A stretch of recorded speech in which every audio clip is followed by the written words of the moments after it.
Senator Lee will be here momentarily. Good morning. Welcome to all of you. Today we will hear from three exceptional Americans nominated for senior positions in the administration, one for each of the three agencies under this committee's jurisdiction. The nominees are the Assistant Secretary of Energy, Kyle Haustveit, to be the Undersecretary of Energy for the Department of Energy, Commissioner David LaCerte, renominated to another term as Commissioner for the Federal Energy Regulatory Commission, and Congressman Steve Pearce to be the Director of the Bureau of Land Management at the Department of Interior. I want to thank President Trump for sending all of these qualified nominees. We do have Senator Lummis here, who's going to make an introductory statement for former Congressman Steve Pearce, and we're so delighted to have you. I know you're on a tight schedule, so we would, in the interest of time, turn directly to you, Senator Lummis. Out of order.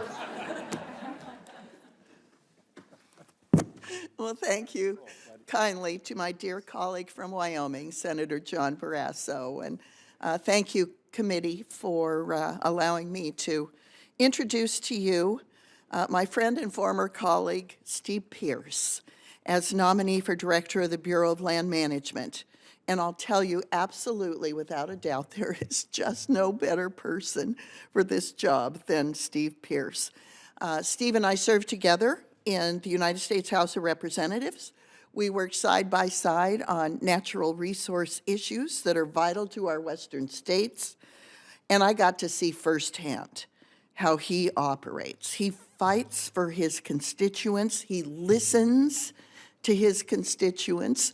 He's one of those rare Republicans who served in a bright blue state, and the way he got elected was by constantly going and listening to his constituents, not just showing up during election years, but showing up every weekend for family events in the communities that he represented.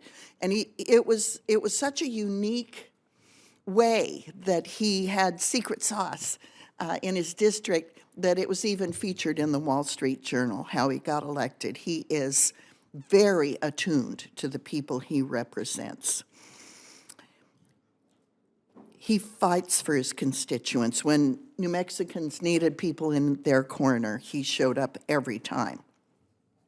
So after decades of serving the people in New Mexico, Steve came away from this town with an understanding that a lot of people lack, and that's how the decisions that are made here work on the ground, how they land in ranching communities, energy-producing counties, tribal nations, and rural economies. He doesn't see the Bureau of Land Management as a line item in the federal budget. He sees it as boots on the ground in communities that depend on how their land is managed. You know, over time, it's getting to be that fewer and fewer people even know what BLM stands for. One night I was watching TV and they said, okay, our next guest is the head of the BLM. And I thought, oh my gosh, we're making news. Little did I know that the next person to be on the screen was the head of Black Lives Matter. And I never thought about them as acronyms that represented such different things to such a different audience. And that's why it's so important to have someone at the helm at the BLM who really understands the boots on the ground, the difference between BLM land and National Park Service land and U.S. Fish and Wildlife Service lands. Very different purposes for our wilderness areas than our BLM land. Very different applications of things like FLTMA that passed in the mid-'70s. And right now, you're facing a nominee who understands those differences and is truly capable of implementing the law the way it was designed. And while Steve Pearce is a fighter, I can also tell you he's genuinely kind and thoughtful. We used to sit next to each other on the floor of the House. We both have a love of the Taos Society of Artists. And one day I looked over and he was flipping through the artists that he and I both love and share and collect. And it became one of those wonderful relationships you have with another member who has an interest outside of the immediacy of what we deal with. It was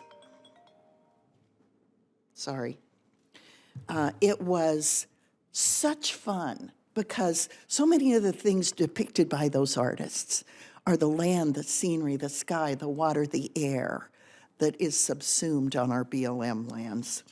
So we've shared many memories in our time in the House. I love his dry sense of humor. It gives a lighter air to the contention of our jobs. And when things got tough, he keeps showing up. He doesn't turn away from those uncomfortable dialogues. He keeps listening. And he found ways to work across the aisle to get things done. That's exactly the kind of leadership BLM needs. Steve holds a core belief I share. The people who live and work on our Western lands know better than the people here in Washington what they need and how we can be good stewards of those lands. He believes strongly in respecting states and listening to local expertise. He knows that Washington should partner with, not dictate, to Western communities. He knows responsible economic development can transform communities and lift families while preserving these magnificent landscapes that we represent. You know, there's just no one better to head the Bureau of Land Management. Steve Pearce has the experience, the vision, the tenacity, and the heart. This is a man with heart to do this job well. So I strongly support his nomination, and I urge my colleagues to confirm him. Mr. Chairman, thank you so much. Thank you, Senator Lummis. We're now going to turn to Senator Hoeven, and after that, Senator Heinrich and I will give our respective opening statements, and we'll proceed from there. Senator Hoeven.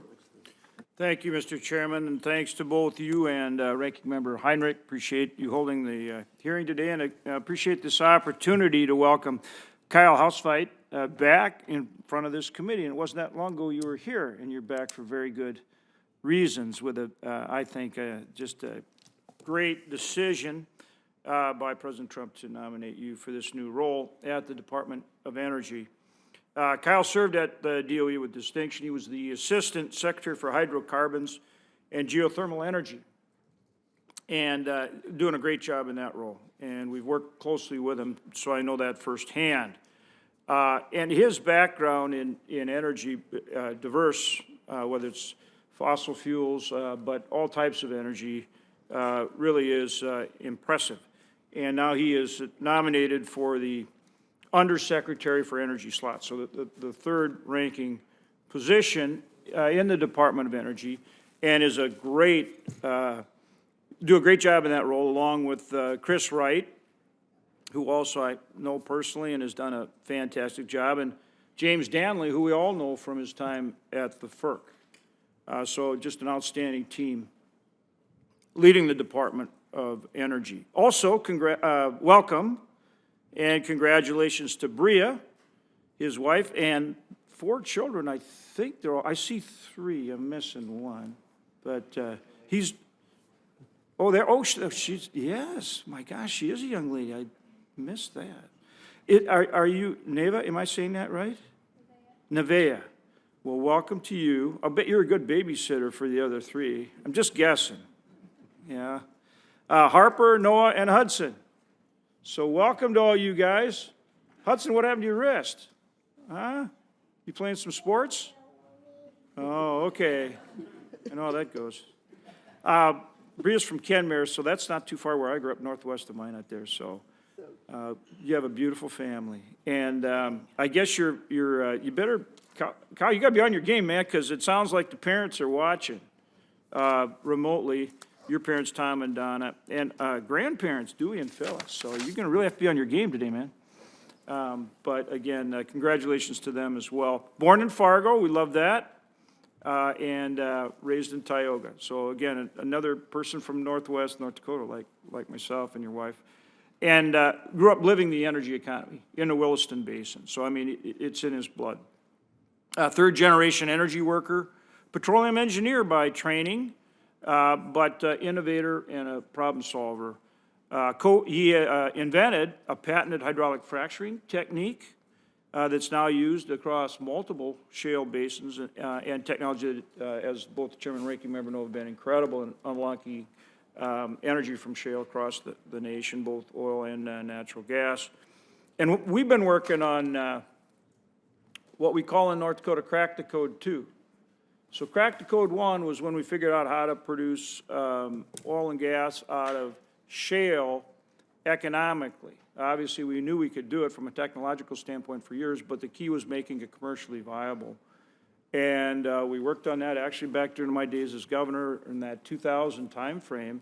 And of course, with directional drilling and hydraulic fracturing now, we've unlocked the shale plays, not only in the Bakken, but in Texas, the Permian Basin, and the Eagle Ford, and in New Mexico in a big way, and of course the Marcellus up in this part of the country. So it's absolutely been a revolution in terms of energy for the country. Now Crack the Code 2.0 is using enhanced oil recovery to double that production. And we're going to do it even, Cynthia, in places like Wyoming, if you can imagine that. It's a big deal. It's a big deal. And Kyle understands this at the level that is going to enable us to crack that code a second time, and it has huge ramifications for our country, and that's why it's so important he's been nominated for this position of leadership at the Department of Energy. So with that, again, thank you, Mr. Chairman and Ranking Member, for the opportunity to introduce Kyle Haustveit. Thanks so much, Senator Hoeven, and thank you, Senator Lummis, for joining us. We can go ahead and have the witnesses make their way to the table now, and but before we start with you, you go ahead and have a seat now. Senator Heinrich and I will now give our respective opening statements.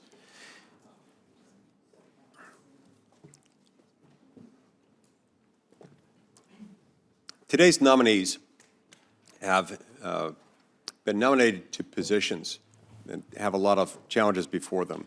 And well, they'll face monumental tasks and stakes that go beyond the responsibilities and the duties of just any one agency.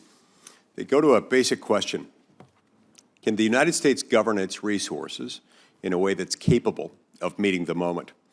Electricity demand is rising at a pace that we haven't seen in decades. Data centers, advanced computing, and the return of domestic manufacturing are pushing our grid to its limits. Wide stretches of the American West are under federal management, and decisions made in Washington can make or break the communities that surround those lands. Our foreign adversaries recognize the implications that are at play. They're expanding their production and strengthening their control over mineral supply chains. In past years, we watched the Biden regime partner with the progressive environmental lobby to willfully ignore some of those realities and instead layer on rules holding American-made energy hostage for unrealistic, unachievable environmental objectives. Domestic energy production was blocked at every turn. We became dangerously reliant on foreign supply chains from adversarial countries that aren't, to say the least, all that interested in seeing America succeed.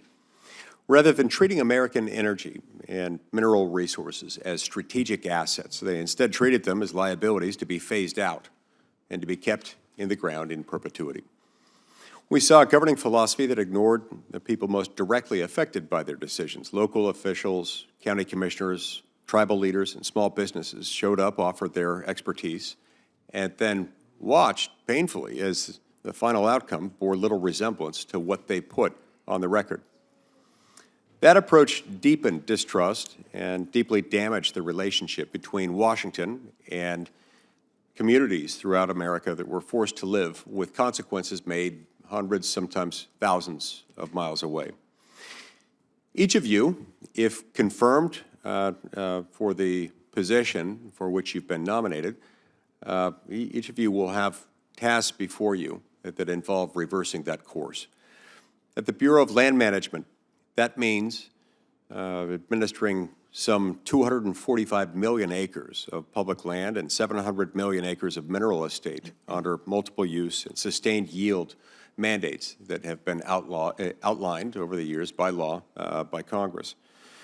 And at the Department of Energy, that means overseeing the office's responsibility for electricity, nuclear energy, hydrocarbons, geothermal, cybersecurity, the Strategic Petroleum Reserve, and the emergency grid authorities Congress has provided under the Federal Power Act.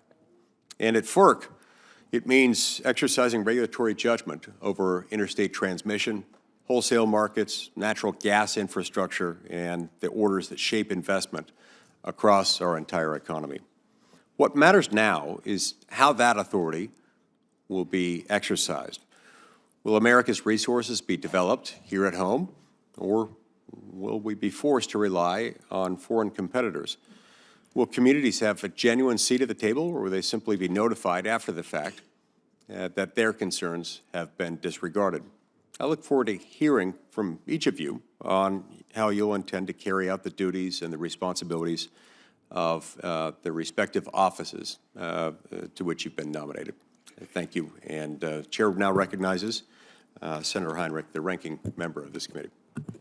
Thank you, Chairman. The committee has previously considered nominations for two of the nominees before us this morning.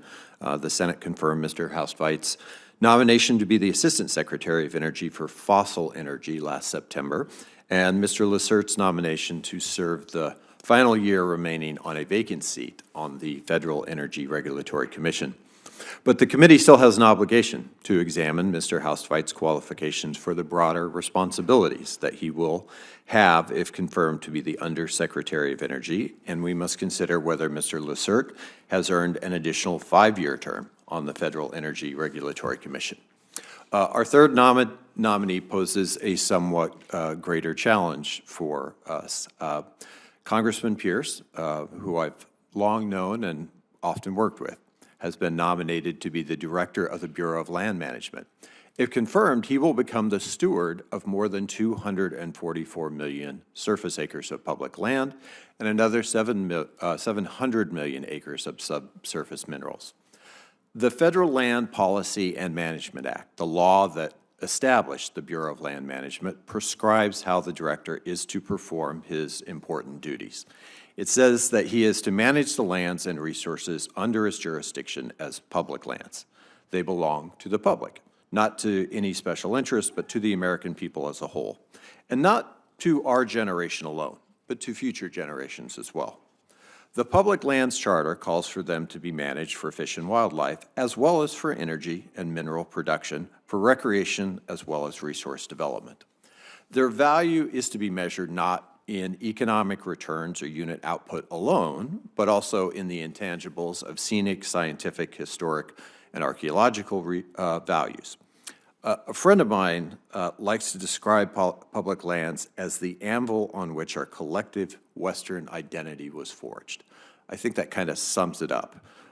The Federal Land Policy and Management Act says that our public lands are to be retained in federal ownership and managed to best meet the present and future needs of the American people, and where appropriate, preserved and protected in their natural condition without permanent impairment. The Act tells us that the director must be someone who will carry out these functions and perform these duties in accordance with these principles. Congressman Pearce has had a long career in public life, and he is well known to many of us. He served 7 terms in the House of Representatives and 3 terms as the head of the Republican Party in my home state of New Mexico. As a public official, he's cast many votes and made many public statements. Some of these positions that he has taken, he called for the selling off of public lands, and that makes it challenging for me to view his tenure, his potential tenure at the BLM, as one of stewardship. And so my questions today will largely reflect not just those reservations, but the conversations that we had in my office yesterday, Congressman. And it is, of course, the President's prerogative to nominate who he wants, but it is also the responsibility of those of us on this committee to assess Mr. Pearce's nomination and to recommend whether or not the Senate should confer him in. For much of our nation's history, our predecessor committee proudly bore the title, the Public Lands Committee. Oversight of the public lands was our original purpose, and it remains one of our foremost responsibilities. To discharge this trust, we depend heavily on the dedicated public servants at the Bureau of Land Management who devote their careers and their lives to the care of our public lands. And we depend on the director of the Bureau to carry out the functions of his office in accordance with our laws and with FLPMA. Our hearing today is Congressman Pearce's opportunity to make his case for his nomination and to share his vision of how he would manage the public lands if confirmed and to allay our concerns. I look forward to hearing from him. Thank you. Thank you very much, Senator Heinrich. Okay. Our first witness today will be the Honorable Kyle Haustveit of North Dakota, nominated to be the Undersecretary of Energy. That's the third highest ranking officer in the Department of Energy with broad jurisdiction over many offices and programs at the Department of Energy. He currently serves as the Assistant Secretary of Energy for Hydrocarbons and Geothermal Energy, a position to which the Senate confirmed him last year. And in that position, he currently already plays a leading role in investing in research, development, and implementation of fossil fuel-derived projects and strengthening American energy dominance and critical mineral supply.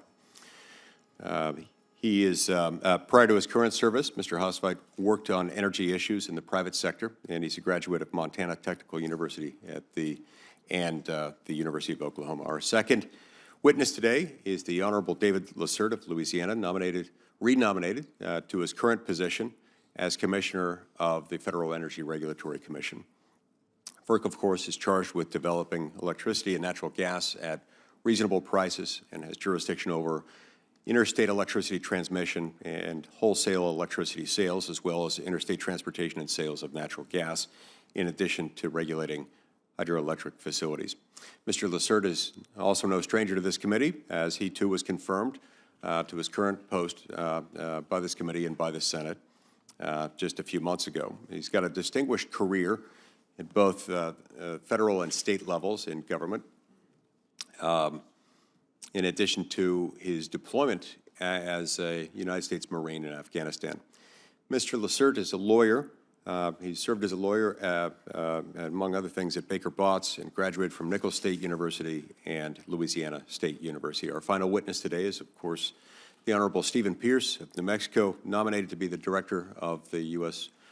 Bureau of Land Management, or BLM, within the Department of the Interior. Congressman Pearce has a long record of public service representing New Mexico's 2nd Congressional District in the House of Representatives for 14 years.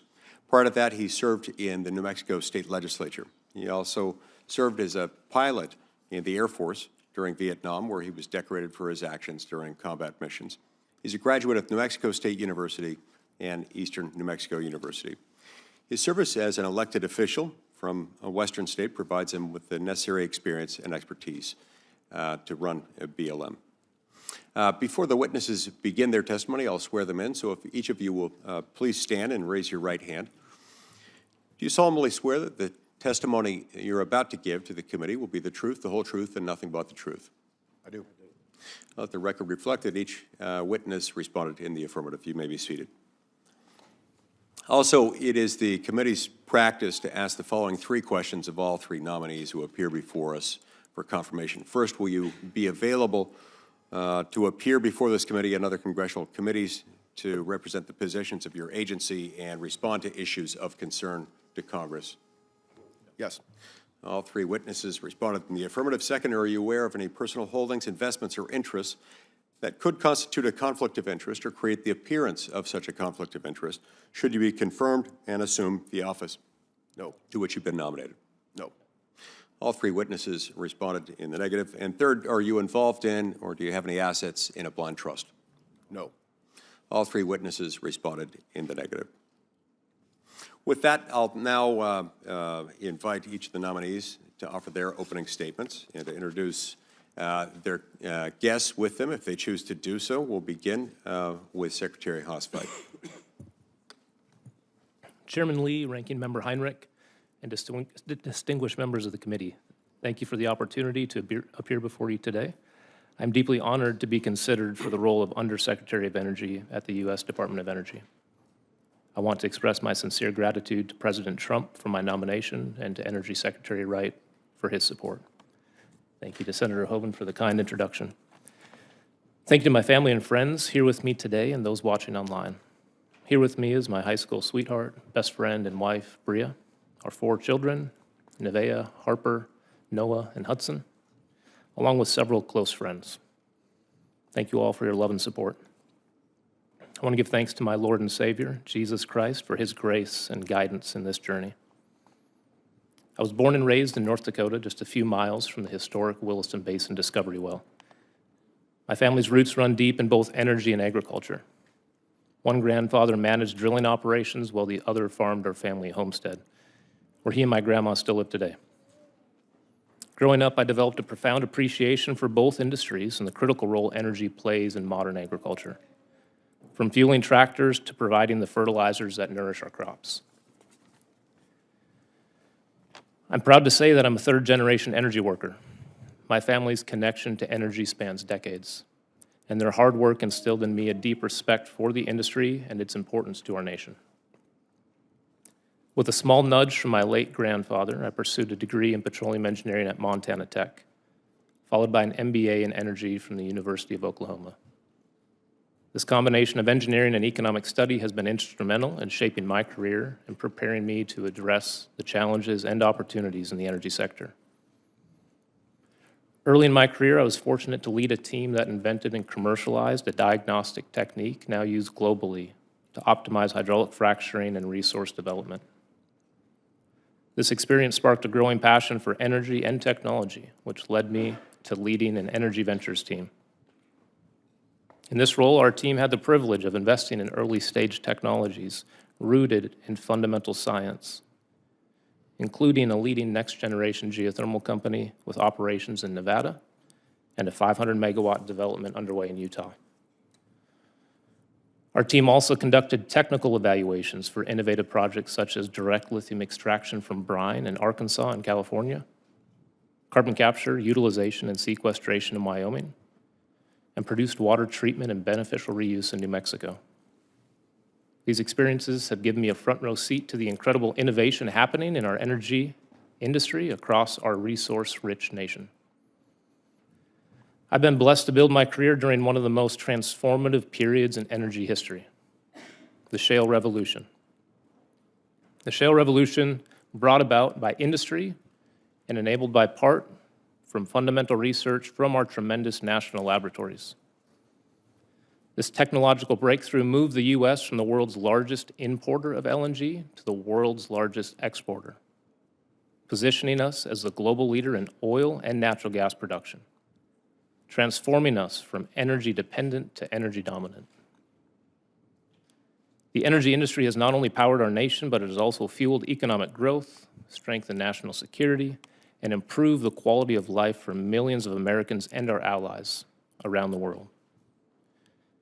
U.S. natural gas has delivered affordable, reliable, and secure energy, and at the same time reduced the emissions from electricity generation by more than 40%.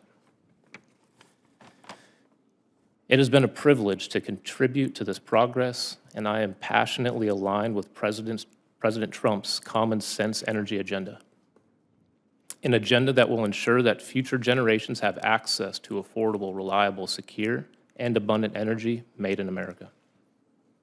If confirmed, I will honor the fundamentals of science and economics to serve our country. I'm committed to advancing policies that unleash U.S. energy dominance, foster innovation, and ensure that America remains a global leader in energy production and technology. If confirmed, I will work to leverage the incredible talents within DOE and our national laboratories to drive forward cutting-edge research and development. It's an honor of a lifetime to contribute to the mission of the President and the Secretary to fuel peace and prosperity through energy. Thank you for your time and consideration. I look forward to your questions. Thank you, Assistant Secretary Haustveit. Commissioner LaCerte. Chairman Lee, Ranking Member Heinrich, and distinguished members of the committee, good morning. I'm grateful for the opportunity to appear before you again today. Thank you to President Trump for renominating me to serve a full term on the Federal Energy Regulatory Commission, and thank you to this committee for your time. Thank you to my family who are at home today in Louisiana. Public service can be a tremendous burden, and this burden disproportionately falls not on the appointee but on their loved ones. Thank you for the grace you continue to give me while I serve the American people. I'd like to briefly speak to our accomplishments since I've been seated at FERC, my commitments made to you in the fall, and address what you can expect to see from me if I am given the honor of serving a full term as commissioner. At my first open meeting, we proposed rulemakings to expand the successful pipeline certification program to both hydroelectric and liquefied natural gas facilities. We prioritize cutting red tape, advancing stalled projects, and ensuring that permits are issued in a timely and legally defensible manner. I want to pause on LNG for a moment. Utilizing our vast natural resources is not just an economic advantage, it's a geopolitical necessity that ensures our allies are fueled by reliable American energy rather than the coercion of our adversaries. Critical to this goal is maintaining and developing a robust export infrastructure here in the U.S., a mission-critical task that I am focused on achieving. I've also been very vocal about the need to declutter the Commission's dockets. Proceedings that linger for years serve no one. They create uncertainty for investors, delay critical infrastructure, and erode confidence in the regulatory process. Since my first month, I have supported action to remove outdated regulations and issue timely orders, and I will continue striving for more efficient and disciplined processes at FERC. In our second month, we demonstrated our commitment to powering America's leadership in artificial intelligence and advanced technologies while protecting ratepayers. This may be the defining competitive challenge of our generation. If we are not the world's leader in AI, our adversaries surely will be. We need to meet this moment, and we will do so without sacrificing affordability.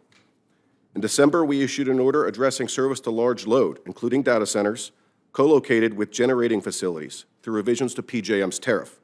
I recognize this represents a first step in a very long road, but I'm proud of the decisive action the Commission took. At a time when energy demand is rising and reliability challenges are mounting, the Commission has acted with focus and disciplined urgency. Year to date, we have already issued 18% more orders over the same time period in 2025. Since I've joined the Commission, we have voted in nearly 300 proceedings and authorized the addition of 4.14 million decatherms of natural gas transportation capacity, enough to support the electricity needs of 13 to 18 million American households. That pace will accelerate as we remove distractions and focus on what matters within our statutory jurisdiction. By narrowly focusing on that jurisdiction, we are building, we are advancing, and we are strengthening energy security for our nation. I made commitments to these senators across the aisle about how I would approach this work, and I welcome accountability for those commitments. For my first open meeting, I stated plainly, my duty is to the ratepayer. There are always people looking to curry favor for one project or one industry, and I meant what I said. None of those people represent the ratepayer. I do. My commitment to the ratepayer has not wavered, and this commitment will not relent for as long as I have the privilege to serve. On affordability and reliability, I'm fully all in. Growth must not come at the expense of ordinary Americans already concerned about their energy bills. It is our duty as commissioners to fully protect ratepayers from undue costs and to power American industry through load growth and reindustrialization. We can do both, and we must do both. In the fall, this body asked me to commit to resource neutrality as required by the law. I have demonstrated that commitment, and I'll continue to do so. This body also asked me to commit to upholding FERC's independence. I'll always uphold that commitment. The value of this commission to markets, to investors, and to the American public depends on its credibility as an independent decision-making and rate-setting body. FERC's decisions are subject to judicial review by the courts, and I will ensure those decisions are respected and carried out in the interest of the people in accordance with the law. Will I continue to seek input from all stakeholders? Absolutely. Sound decisions require broad engagement, but consultation does not compromise independence. My duty is to the law and to the statutory responsibilities entrusted to the Commission. We have several monumental challenges facing our grid, any which would be generational in nature. I'm confident that we can empower American innovation to see us through these challenges to the more efficient, more powerful, and more affordable grid of tomorrow. Thank you for your consideration. I look forward to your questions. Thanks, Commissioner. We'll hear now from Congressman Pearce. Good morning. Thank you, Chairman Lee and Ranking Member Heinrich. Hit your microphone button if you can. Thanks. Good morning, and thank you, Chairman Lee and Ranking Member Heinrich, for your leadership on this committee. I'm deeply grateful for the support of my family, friends who are with us today or watching on C-SPAN. I especially want to recognize my strong and amazing wife, Cynthia, our daughter, Lori, our grandson, Preston, his wife, Erin, our granddaughter, Olivia, and my brother, Greg. I'm honored to be nominated by President Trump to serve as the director of the Bureau of Land Management. Growing up in a large family on a small 5-acre farm The New Mexico farm, the concept of preserving and conserving the land and water was instilled in me through necessity, and it was refined by the training I received in 4-H. During my years at New Mexico State University, I worked every holiday and summer in the oil fields to pay for college. In my junior year, I won the draft lottery and got free flying lessons and an all-expense-paid trip to Vietnam. After graduation, I went straight to USAF pilot training. Then my first assignment was flying combat missions in Vietnam in 1971, 72, and 73, where I earned a Distinguished Flying Cross and multiple air medals and developed a love for veterans in aviation that exists today still. In 2016, while still a member of Congress, I flew my single-engine, four-seat Mooney aircraft solo, circumnavigating the globe in 15 days, dedicating the effort to the warriors who never made it home. I continue to fly and work for veterans today. When I got back from Vietnam, I experienced the healing serenity of backpacking in wilderness areas across the country. In 1981, I married my wife, Cynthia, and together we bought a small, struggling oil field service business, and for 14 years, I learned the art of repairing problem oil wells. We were basically plumbers working 5,000 feet deep. Running a small business fit well with the values with which I was raised: work hard, treat others fairly, provide good customer service. We sold the business in 2003. I served 7 terms representing the 2nd District of New Mexico, a majority-minority district which was 34% registered Republicans. The district was 70,000 square miles, larger than the state of Florida, with about 1/3 of the state being federal land.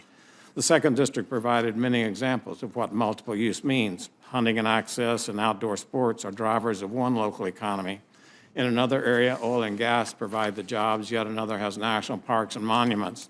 The district had mining, grazing, forest, wildfires, wilderness areas, and was home to Native American pueblos, tribes, and chapter houses. Much of my life is a life of service, and I'm proud of that. During my 14 years as a congressman, I traveled the district extensively, seeing firsthand the problems faced by my constituents who, like my parents, work hard every day trying to provide for their families. I also saw what the Founding Fathers feared: a federal government acting as an absentee landlord, which instead of partnering with states and local communities, rules over them. After a devastating wildfire, the Forest Service assigned local ranchers in my district to grazing lands as far away as Wyoming. The cost of trucking cattle that distance would have led to the extinction of small ranchers and collapse of the local economy. My staff identified nearby allotments that had not been grazed for years and lobbied the Forest Service to open those. The agency initially stood its ground, but ultimately could not dispute the facts. The ranchers and the local economy survived. I was gratified to include funding in an early appropriation process to clean out the sediment threatening the health of Blue Hole of Santa Rosa, a popular recreational spring in the New Mexico desert. We got word shortly after that the agency had repurposed those funds. I'm proud of my efforts to claw the funds back to clean out the spring for future generations.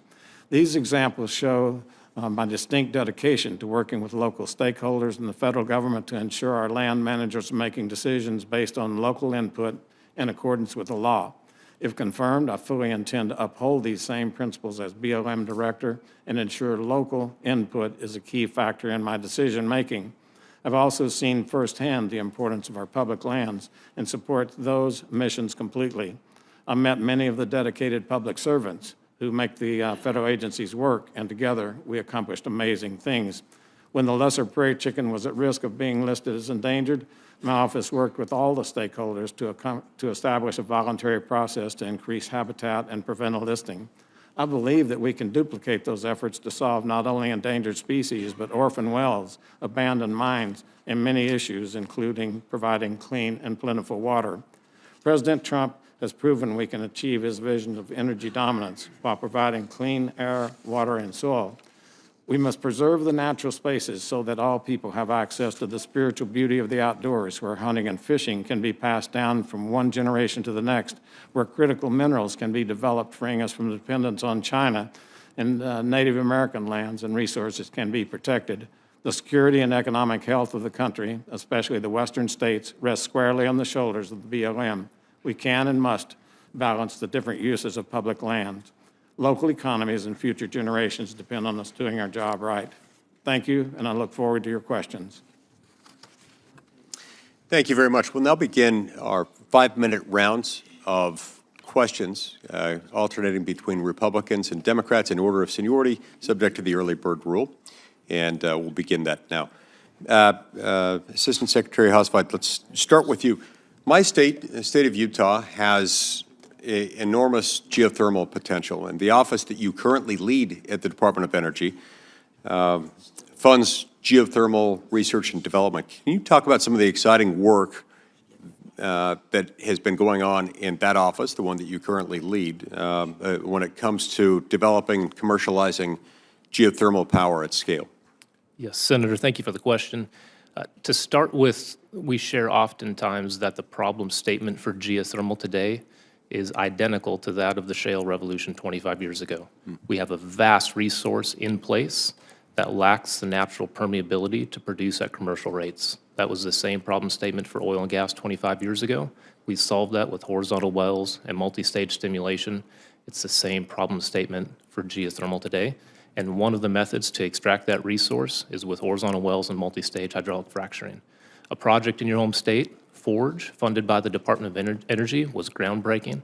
It provided critical drilling information, which led to commercial leasing and now active development of a 500 megawatt resource in southwest Utah.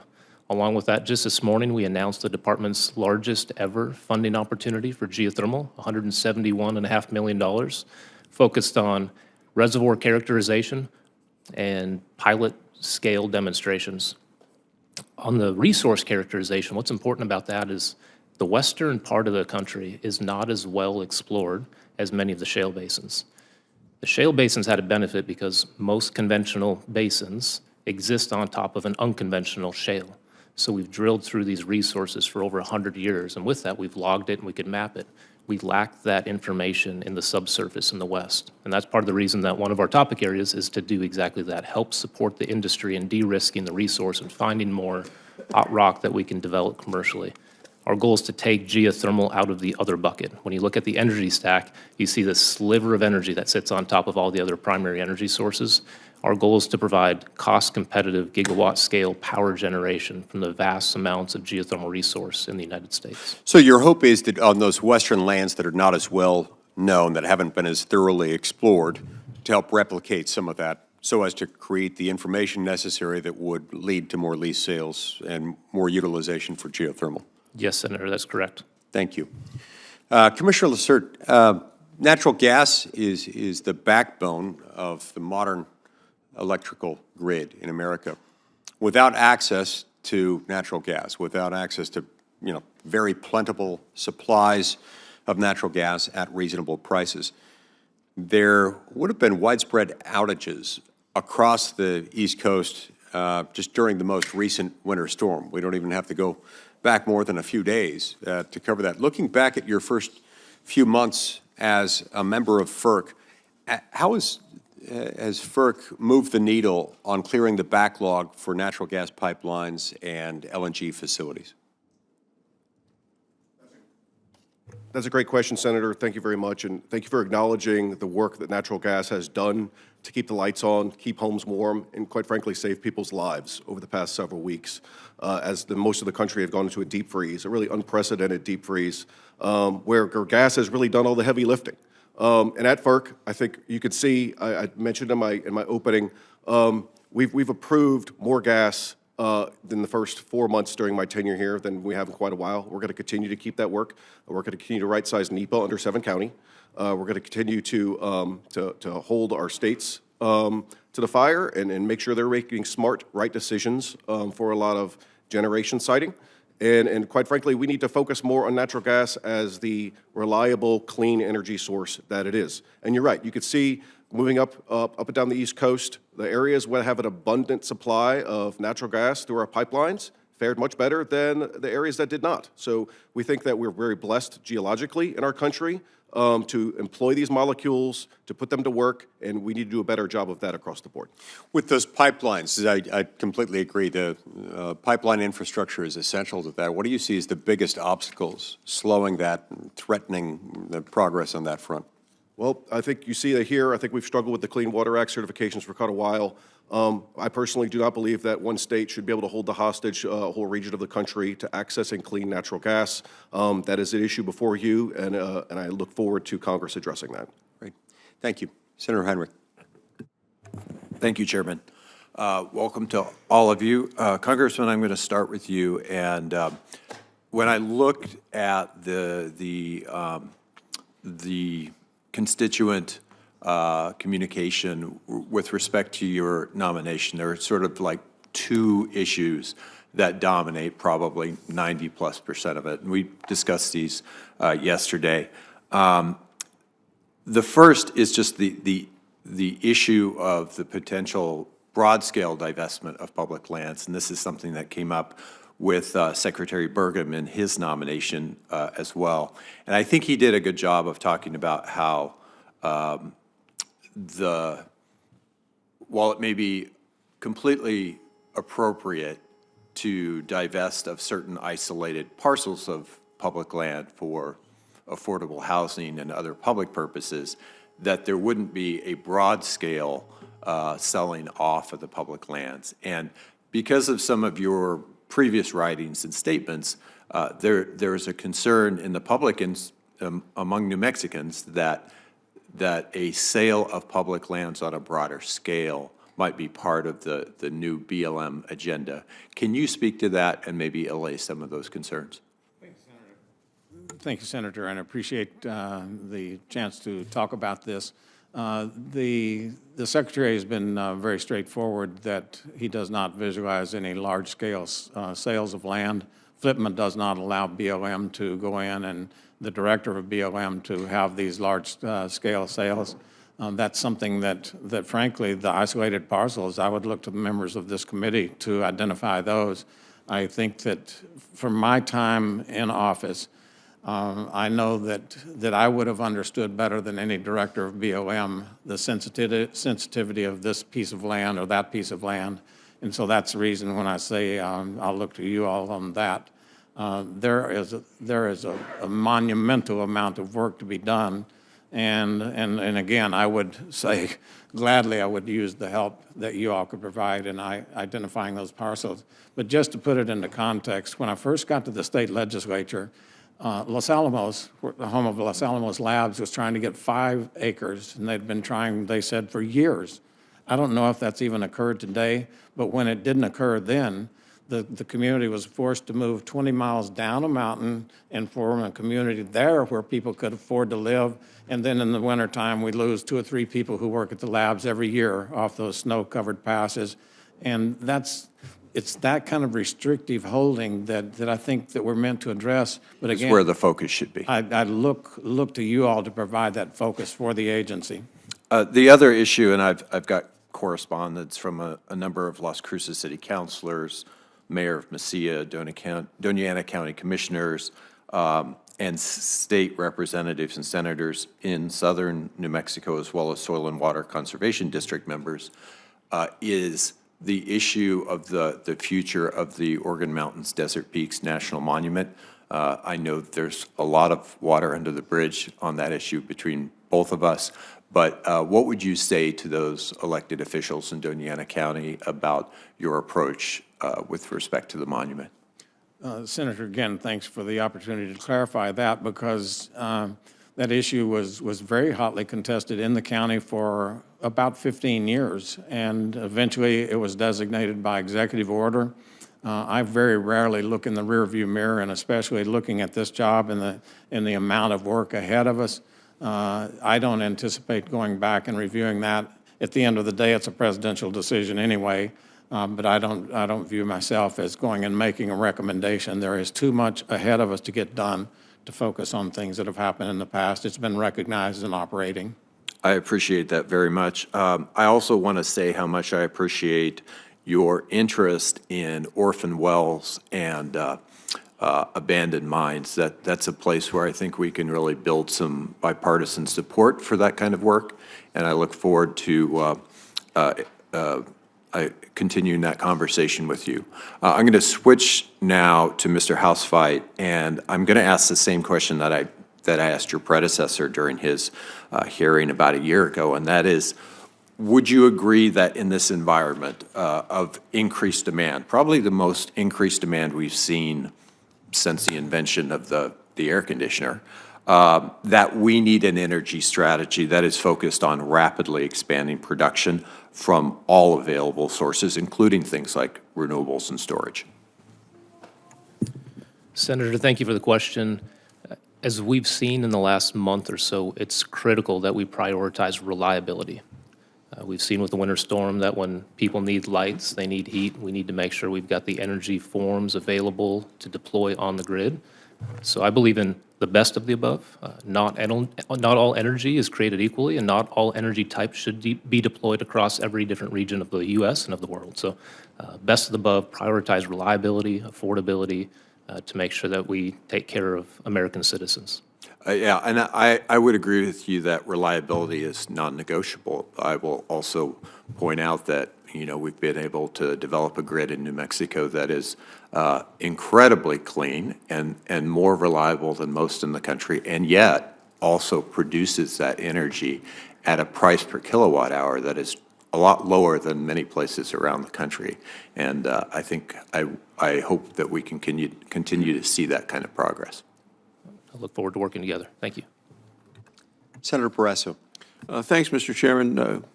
Congressman, great to see you again. I sure enjoyed working with you when you chaired the Congressional Western Caucus. Congratulations to all three of you. I'd like to start with you, though, because we worked together and we spoke yesterday in my office specifically about the BLM and the critical role it plays in the lifeblood of the economy of the state of Wyoming.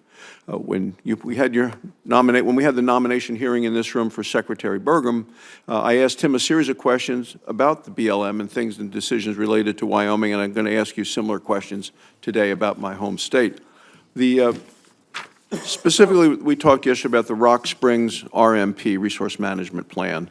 We spoke in detail about it, and it was something that the last administration came out with, rejected any input from the state of Wyoming, accepted comments from around the world, including apparently some from bots from China, and something that clearly the last administration was promoting that locked up millions of acres of land that local communities in the entire state relies upon. The governor, the state legislature, the county commissioners, the local communities all strongly opposed the plan.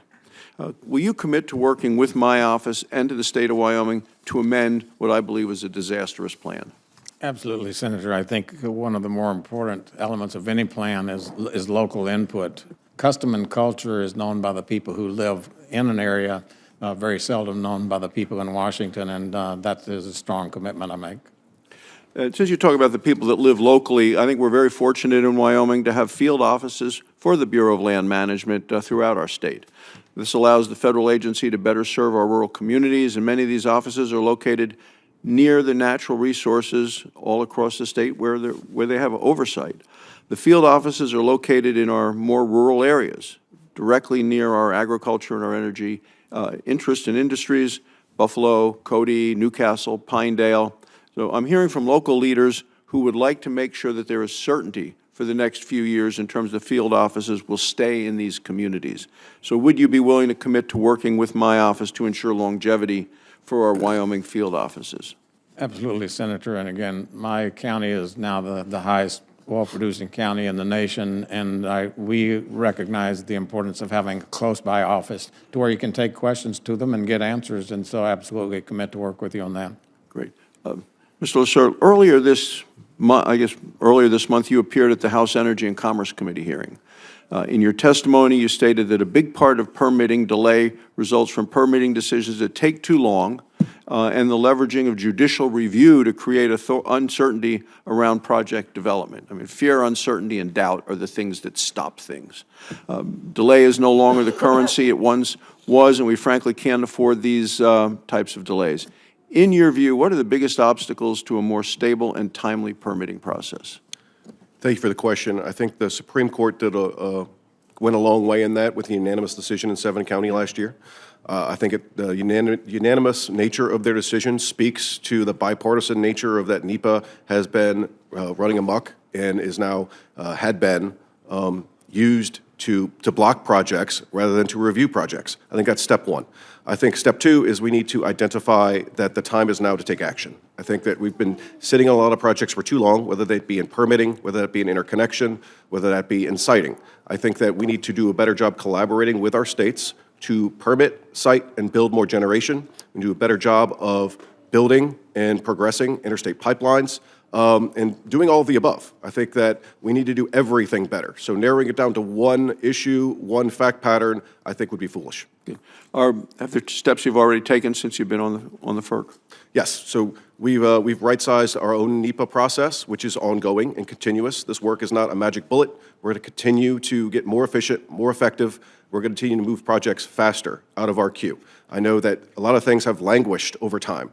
So taking a look at what is on our docket, taking a look at what is within our jurisdiction, what is not, I think all these things are going to enable us to more narrowly focus, use staff more wisely, and get projects built. Great. Thank you, Mr. Chairman. Senator Wyden. Thank you, Mr. Chairman. Congressman, we don't know each other and didn't have a chance to visit, so I tend to look at documents, public documents, and what I have seen with respect to your views on selling off public lands doesn't really square with what I heard you say to my colleague here. So I want to ask you about some of these comments. Not long ago, you said with respect to public land located in western states, and I'm a Westerner, you said, and I quote, "Most of it we do not even need." Now, my question to you then is there too much public land in the West now, in your view? Because that is a direct quote, a quote that you made in connection with some leadership matters previously. So tell me how we square those two views, because that is a very blunt statement with respect to public land in my state and in the West, quote, "Most of it we do not even need." So is that something you said some time ago and you no longer believe, or perhaps you could just make... Thank you, Senator, and I appreciate the question. And pardon me 1 second. Mr. Chairman, I would just ask that we put into the record at this point in the question some of the specifics that I'm asking about. Without objection. Excuse me. So again, Senator, thanks for the question. I look forward to visiting with you in your office and getting to know you and your state more personally. But the statement made there was when I was represented as a legislative person, a district that was, I think, at odds with federal agencies many times because the management of those lands is sometimes not as well done as it should be, and local people pay the price. It cost them jobs, it cost them their careers, cost them their land, and so I spoke of those frustrations. But I don't, as I expressed to Senator Heinrich, I don't visualize selling large swaths of land. Well, let's be clear on this. You no longer agree with the statement you made years ago that I quoted you on, because people can change their mind. I get that, but do you continue to hold that view, or have you changed your mind about something that we're Westerners and we care about these kinds of things? So what's your Again, Senator, I'm not so sure that I've changed. I'm not sure that I was not speaking out of sheer frustration with an agency on behalf of the people who are being overwhelmed. So I do not believe that we're going to go out and wholesale land from the federal government. That, again, has been stated by the Secretary, and federal law says that we can't do that from the BLM itself. Well, with respect to that, it's pretty hard for us to be able in the West to trust someone who fundamentally doesn't believe that these public lands are important. I know you answered my colleague to the effect, well, we may not be able to do all the things that some people care about, but you're going to be in a position of great influence. And I followed that. I was chairman of this committee for some time before I went to finance. And I want to know somebody say, you know, that really was extreme. I don't believe that anymore. And what you said to me just now is, well, I'm kind of frustrated about it back then, and we'll try to work something out now. And I will tell you, I think we've got to do better. Thank you, Senator, and I absolutely believe in the public lands and the public lands missions. I think that that one of the most important things just in my personal life was the hikes that we would go on. Our family would go to Tucson, and my granddaughter sitting behind me was about 5 or 6. She was the only one in the family who would get up early. I'd say, I'm going to go walk at 5 if you want to be out there if you want to go with me, and she would. And that was really a special time. So I recognize the importance of the federal lands and support the missions completely. I do not believe that we have too much federal land sitting in public hands. I know that it creates great stress in the West to have these lands managed from Washington. That I do know.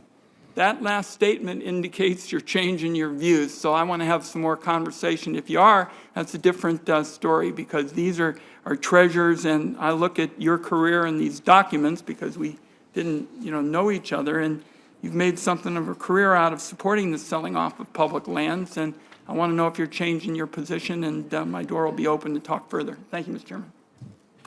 Thank you, Senator Wyden. It's important for us to remember that current federal law doesn't allow this. It does not allow the mass sale of federal public lands. And so, absent an act of Congress authorizing such a thing, the question is moot. And Congressman Pearce has noted this point repeatedly and has acknowledged that he'll follow the law. Mr. Chairman, just very briefly, Yep. I had about 10 more seconds. Go ahead. I think my concern is that when we have these smaller, parcels and the like, which can be sold, that's what concerns me, and I look forward to continuing the conversation. Great. Thank you. Senator Risch. Thank you, Mr. Chairman. Mr. Haustveit, first of all, thank you for agreeing to meet with me. We're going to meet a little later today. We have the advantage of you having performed, and I hear nothing but good things. Looking forward to talking with you. Mr. LaCerte, same thing with you. You've had a year over there, and I hear nothing but good things about your service there. So it's always good to have this when we're voting on a confirmation to see, to have a background where people have served in that position. So to both of you, thank you for your service. Mr. Pearce, thank you for meeting with me. And you know I'm a one-issue guy on your appointment, and I want to stress for people watching this today that we're talking about a job that you were appointed to manage the BLM, and I stress manage the BLM. The policy regarding the BLM, you understand, is the purview of this body and the body you formerly served in. You agree with me on that? I do, Senator. And we had a good discussion along the lines that Senator Lee just underscored, and that is that there is no authority for you, for that matter, for the president, to sell off public lands. You agree with that? I agree with that, Senator. And as I explained to you, this is a 98% issue in Idaho. In all my decades of serving the state, I've never received such passionate and unified messages as I have on this particular topic. Idahoans do not want their public lands sold, period, full stop. Public lands are really part of us. They are really sacred to us. So any hint that could happen really raises the ire of Idaho people. And look, it's more than that. It's personal to me. My undergraduate degree was in forestry with studies in range management and wildlife management. And I did that because I love the public lands. So it is very personal to me. And let me tell you some experience we've had in Idaho. And it's, although not widespread, the examples were very concerning to us. For years and years, 2/3 of the state of Idaho is owned by the federal government and managed either by the Forest Service or by BLM. And for years and years, there were some blocks that were owned by some of the timber companies. Most notoriously was Potlatch and Boise Cascade. They were great neighbors. You didn't know whether you were on a piece of Forest Service land or whether you were on a piece of their land. But as you know, they went through the REIT reorganizations, and as a result, those blocks of land changed hands and went into private sector from people outside the state. What we wound up with was gates, fences, no trespassing signs. And I'll tell you, this is incredibly upsetting to people who have used a piece of land for opening day of elk season for generations. They've set up camp, and now they couldn't. Now, again, that was not widespread, but it gave us a glimpse as to what could happen and very possibly would happen if these lands were sold off. So we're out. We don't want that. We don't want anything to do with that. And I appreciate your stating to me, and I hope you'll state it again publicly, that you understand that the job you're being appointed to regards the management of these public lands, which I think you're very qualified to do.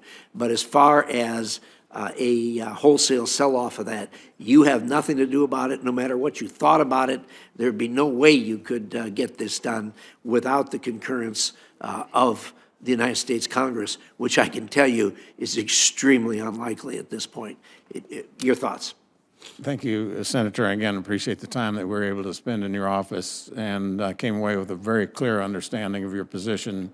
It's one of the points that I made to Senator Heinrich, that is, when it comes to distribution of land, I look to you all to provide the groundwork. You all will know your state. You'll know the parcels of land much better than people in Washington. And so that's my commitment to you, that we'll work with you and follow the law completely. Well, we appreciate that, and I would say this, that so there is a clear understanding here. This isolated parcels that are very small parcels that are sometimes needed for hospitals or for schools or what have you, this committee, well, I've been on it, has approved, I think, thousands of those sales over the years, but they are very, very small pieces, and I've never seen a wholesale sell-off of a large tract of land, and I know of no suggestions right now that should happen. So I appreciate your understanding that you're sent there to manage the land, and this other issue, which is a huge issue, is not one that we're going to have to be worried about at this time. So with that, thank you. Thank you, Mr. Chairman. Thank you. Senator King. Thank you, Mr. Chairman. Congressman Pearce, I'm sure it feels weird to be on that side of the dais, but so far you're holding A little bit strange, but we're holding up. You're holding up Appreciate quite you well. asking. Thank you. I want to change the subject to energy. The public lands, of course, have enormous energy potential in a whole host of areas. My concern is that the administration seems to have made a decision that fossil fuel extraction on public lands is okay, renewables not so much. In fact, there's now a rule that every renewable project, whether it's wind or solar, has to go directly to the Secretary for his approval. This doesn't apply to fossil plants. The chairman has made the point in prior hearings, we're facing a 2% a year increase in demand, which is unprecedented. Compounded in 10 years, that's a 30% increase in demand. How are we going to get there by eliminating a significant source of energy from consideration? And the other side of this question is, how will people feel on your side of the fence in 2, 4, 6, 8 years when it's reversed and all fossil fuel plants have to go through some kind of special extra review that never results in any permits? Do you see what I'm saying? I mean, I would be fine if we were talking, okay, we're going to review all projects on public land, but to say we're going to only review renewable plants and not fossil fuel plants strikes me as A, not in the public interest because we need that electricity, and B, it establishes a terrible precedent for the federal even-handed regulation, if you will, of energy sources. Senator, appreciate the question. The answer comes down to the fact that I will be working for the president and for the secretary. That doesn't mean that I won't visit with you, figure out what your issues are, and but take you're going to those be a and policy represent them. advisor. You're going to be the head of public lands, and we're talking about development on public lands. I presume somebody's going to ask you your opinion. Do you think it's a good idea to basically say we can do one kind of development on public lands and not another? And by the way, do you know if there's any legal authority for that kind of distinction? Well, I'm not yet in the position. I don't have access to all the information that's there. It's a conversation I'm more than willing to have with you and with the administration, but I don't know the rationale, don't know the law regarding it. Be happy to investigate that to its fullest. One of the problems with this, and the prior administration had different policies, is what I'm calling the whiplash effect, where the law and procedure and rules and regulations change dramatically from one administration to the other. And the result of that is business doesn't have the confidence to invest. Because when you're talking about a multi-million-dollar, perhaps billion-dollar investment in an energy facility, you need to know that the rules will be the same when you get to the end of that process. So I hope you will take this into consideration. And also, I'm going to be pursuing the question of what is the legal authority that the Secretary has to abrogate unto himself this essentially a new permitting review for certain kinds of energy projects and not for some others. Mr. LaCerte, first, I want to thank you because you have kept your promise. You have worked on the FERC in the prior months in a bipartisan way. The FERC is working, I think, very effectively, and I think you've met the representations that you made were here before. This energy demand that I mentioned is not only on the capacity side, but it's on the grid side. We're going to need huge investments in the expansion of the capacity of the grid. We need to use the grid more efficiently. The grid is like a church that's built only for Christmas and Easter. There are a lot of empty pews in February and June. And we've got to figure out how to use this thing more efficiently rather than dump in billions of dollars, which are going to go right to the ratepayers. And what I'm getting at is GETS. Technologies that will enable us to increase the throughput of the grid without new poles, without new rights-of-way, perhaps reconductoring, but also dynamic line rating. I hope this is a priority for FERC because you said a few minutes ago, and I loved it when you said it, I represent the ratepayers.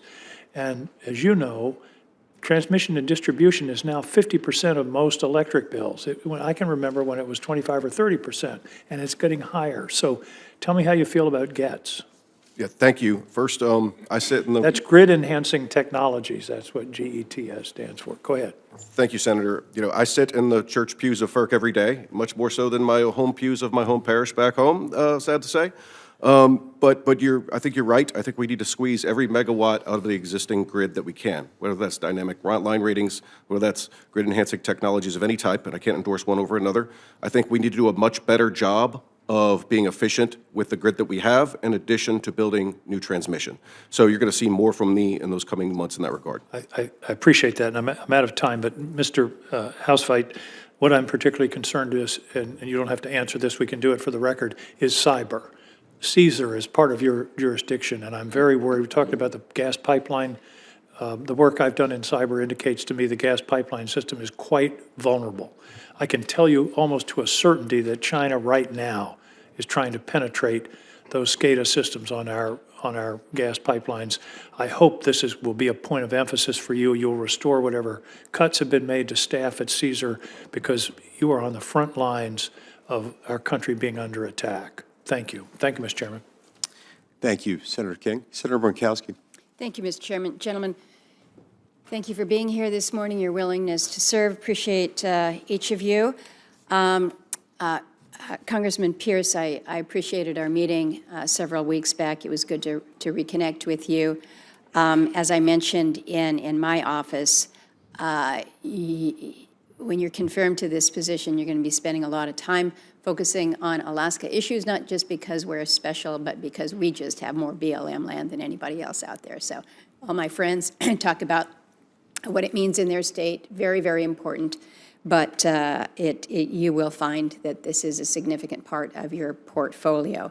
So we're going to be counting on you to help us restore this balance that we talk about within our land management plans. We had some good news this past week, finally, with the lifting of the Public Land Order 5150, 5180. So those are good, but we got a lot more work to be doing.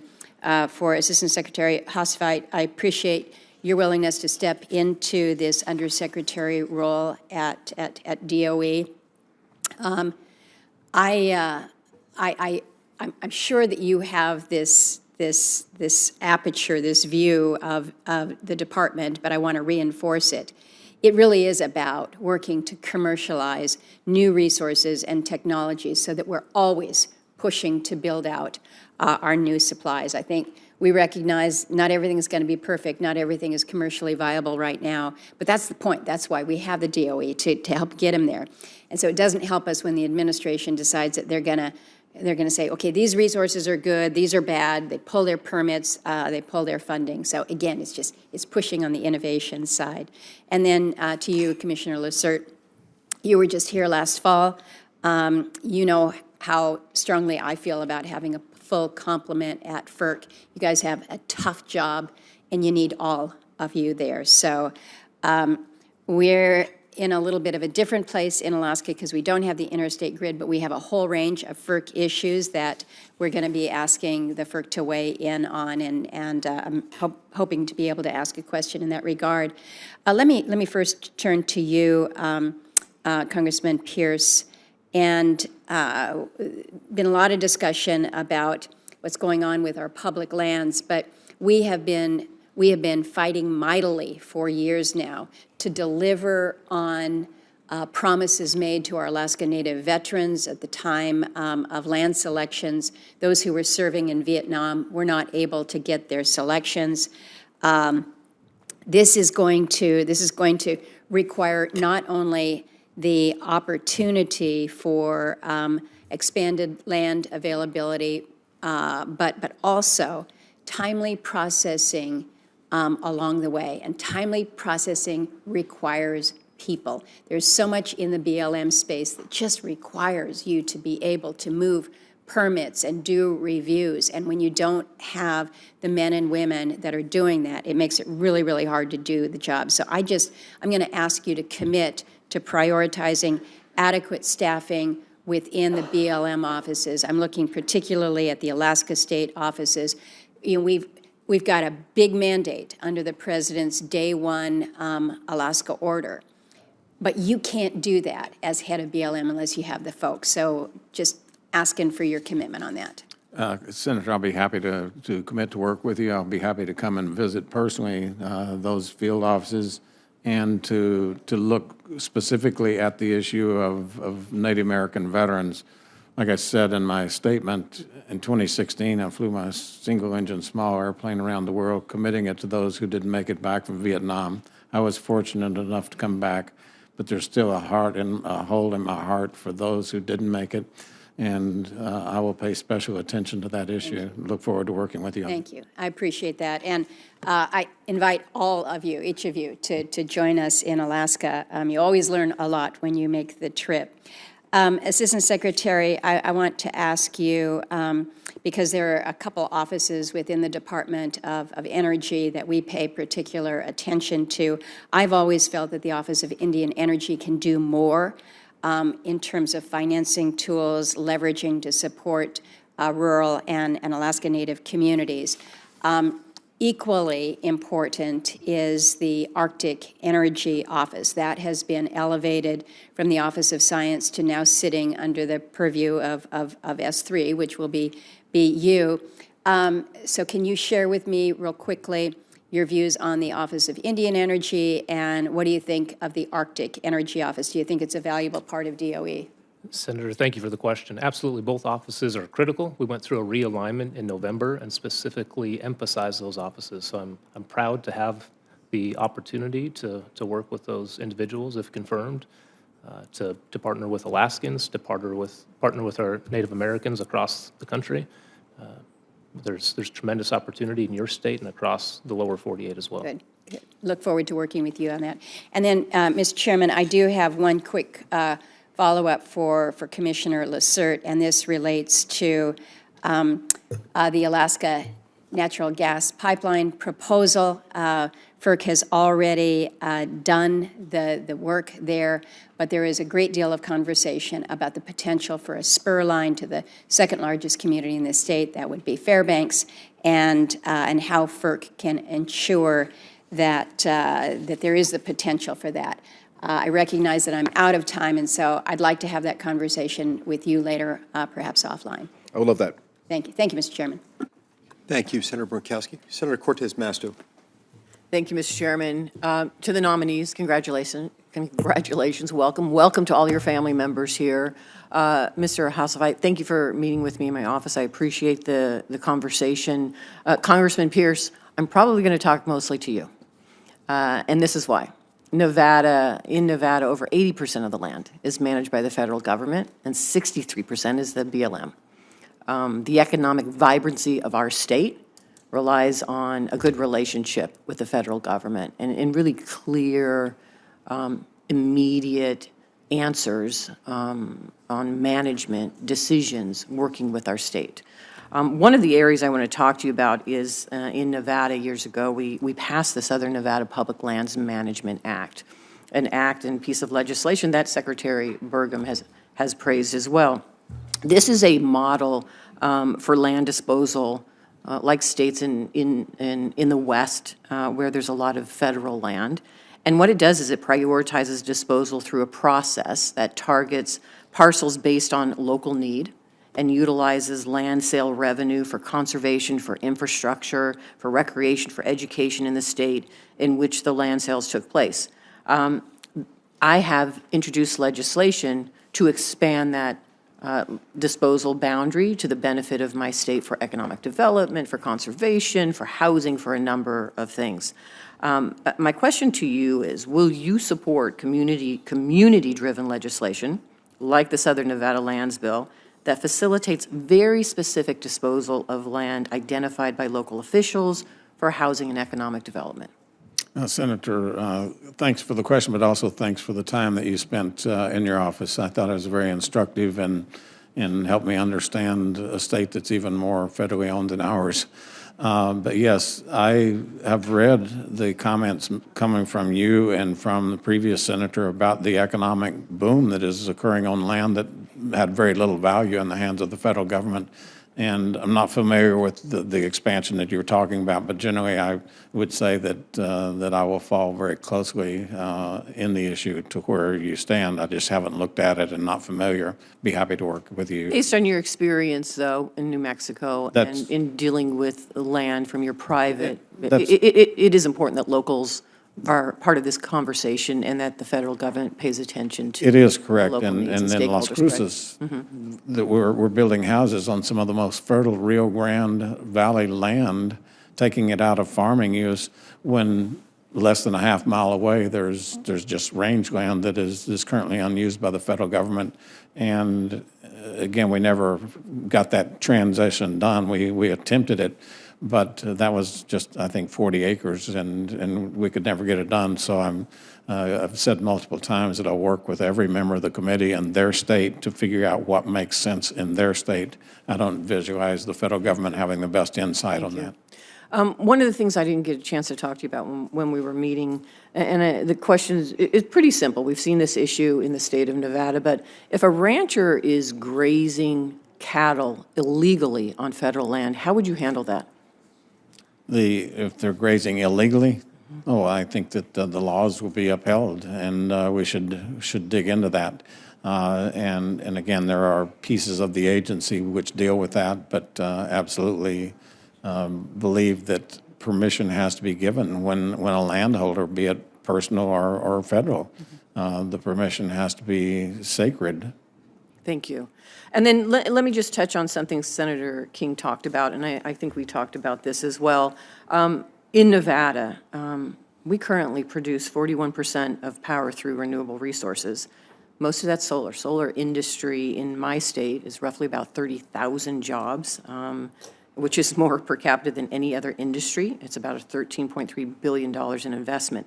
The problem we have right now is that Secretary Burgum issued a memo July 15th. In 2025 that requires every single permitting decision point from wind or solar projects to be elevated and decided by him. That has essentially frozen all of our projects and stopped solar in the state of Nevada. Wouldn't you agree that the administration should be evaluating potential public land uses objectively for its highest yield of resources rather than making a determination on energy preferences? Senator, that's a very similar issue to what Senator King brought up, and I'm unfamiliar with the order and frankly have had very little discussion with the Secretary up to this point on any issue, and even less with the President. But I suspect that it's a conversation that we will have. I'll seek understanding and be working with you to get your questions specifically on that. Thank you. And I know I'm running out of time, but let me just do one final thing here. Resource management plan, statewide. I have been asking the department for this very reason.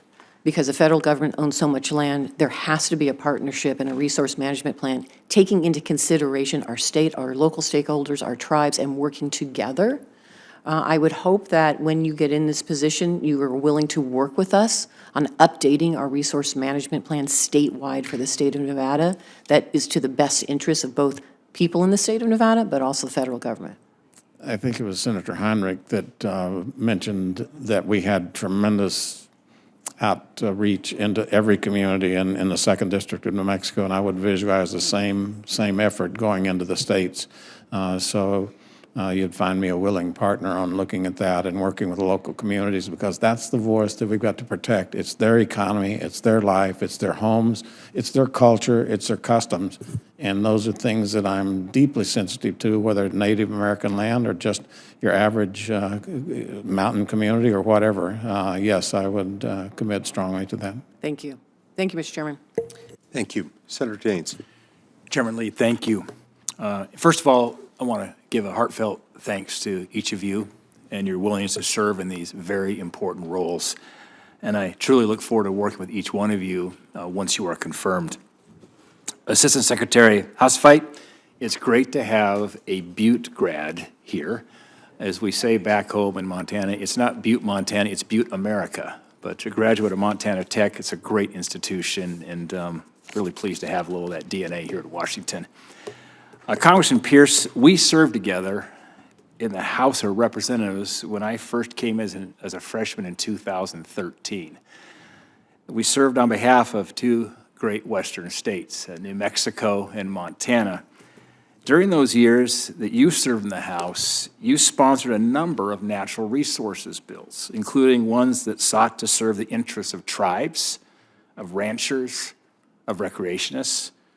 In fact, one of those bills was the Making Public Lands Public Act, which directed a portion of the land and water conservation funds for increasing public access for hunting, fishing, and recreational shooting.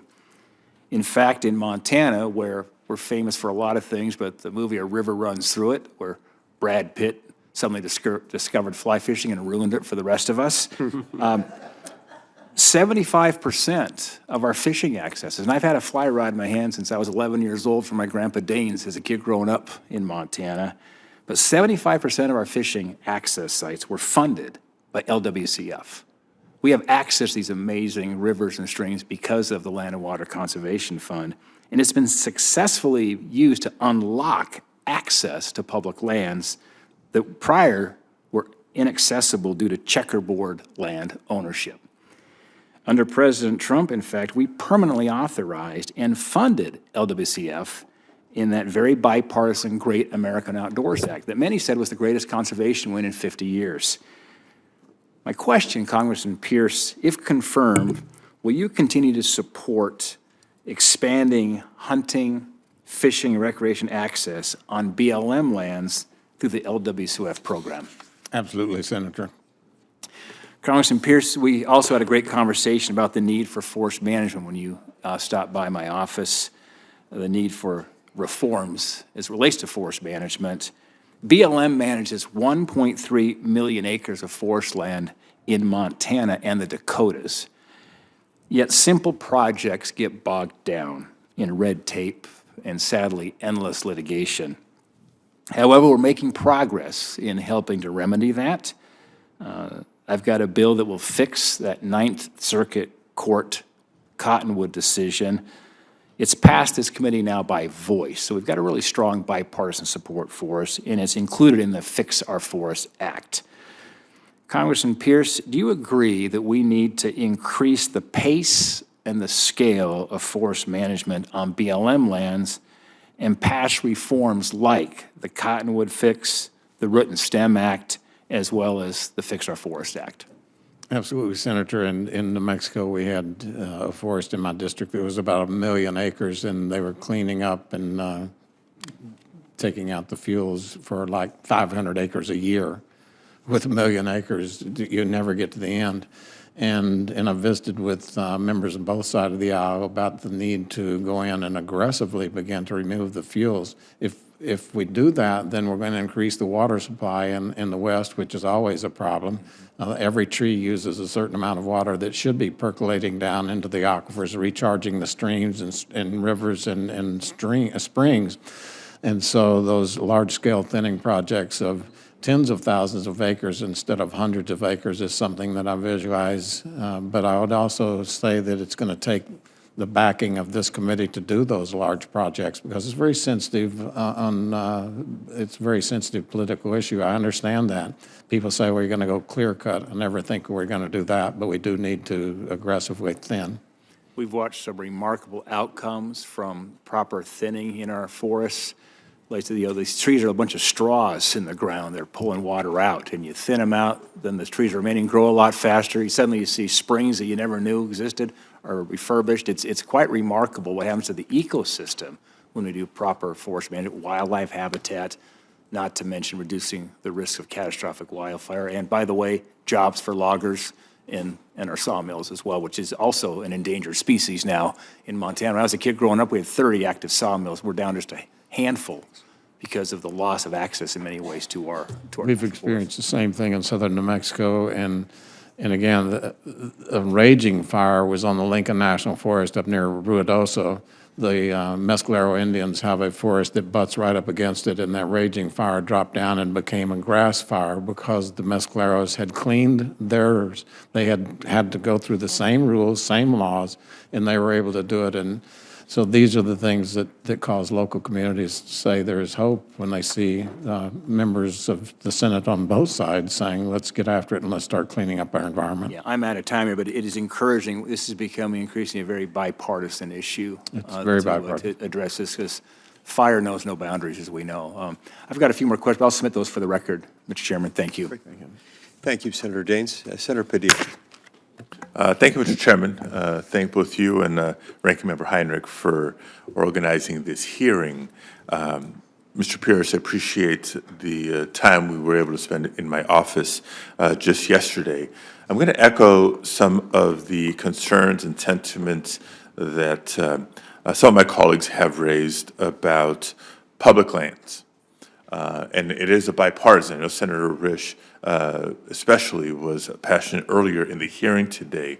From a California perspective, the Bureau of Land Management manages nearly 15% of California's land mass. So it's critical for us that BLM and the BLM director maintain these lands for future generations to enjoy and not just need to sell them to the highest bidder. These BLM lands in California include Chuckwalla National Monument. For years, I worked with numerous tribal leaders who led the effort to protect the natural resources in that area and to promote access to what is now Chuckwalla. It was a thoughtfully crafted proposal, as you and I discussed in my office, that took into account the input from stakeholders, conservationists, of course, energy developers, utilities, tribal leaders, hunters, recreation groups, and others. And we ended up with universal local support from the state and bipartisan support here in the Senate and in Congress. As a result, as one of the outcomes of that, 5 tribes have even formed an intertribal commission to solidify their enduring commitment to protecting sacred lands in Chuckwalla. My question is clear and simple. Mr. Pearce, if confirmed, are you committed to honoring these monument designations? Yes or no?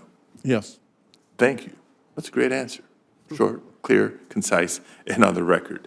And I appreciate support for maintaining these protections, and please know that I also want to work with you to arrange a meeting with you and the members of the Intertribal Commission so you can learn more about Chuckwalla. Don't expect you to be an expert on day one. Is that a meeting that you're willing to commit to should you be confirmed? Say that again, Senator. The meeting with the Tribal Commission that has been formed now that the monument designation has been finalized? Senator, as a representative of southern New Mexico, we had multiple pueblos, we had Apache tribes, and we had Navajos. We worked extremely closely with all of those to accomplish objectives they were looking for in their lands. I would visualize very similar. The Native Americans sometimes are overlooked from Washington, and Not just sometimes, far too often. we became a voice for them and would continue to do that. Right, and we talked about meaningful, substantive consultation, not just the checking of a box that has happened so much over the course of history. Absolutely. My next question is for Mr. LaCerte.